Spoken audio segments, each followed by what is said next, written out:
लड़की ने जब धुंधले में जैकी कहा तो उसने नहीं सोचा था कि खिलौना स्वर मुंह खोलकर जवाब देगा। वह डरकर सीधा बैठ गई और चलते हुए खिलौने के स्वर को देखा, जिससे उसके दिमाग में गूंजने लगी। लेकिन और भी डरावना था कि उसके नीचे बिस्तर की टांगें हिलने लगी, जैसे 4 टांगों की तरह इसे ऊंचा उठाकर और फिर खिड़की की तरफ मुड़ने लगी।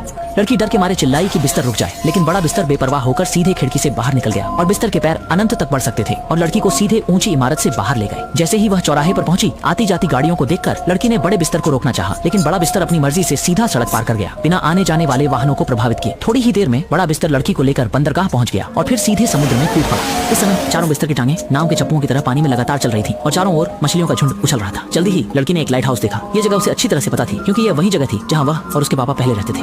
अपने पिता के साथ हर दिन वह खुशी की छोटी राजकुमारी थी। एक दिन जब वह सोई ही थी, अचानक खराब मौसम आ गया। अत्यधिक ठंड ने कांच को जमा दिया, जिससे लड़की की नींद खुल गई। उसे समझ नहीं आया कि क्या हो रहा है। वह जल्दी से नीचे गई अपने पिता को खोजने के लिए। हालांकि उसके पिता दिखाई नहीं दिए। हवा का एक झोंका कमरे का दरवाजा खोल गया। लड़की अभी दरवाजे से बाहर ही निकली थी कि एक विशाल लहर ने लाइट हाउस को गिरा दिया।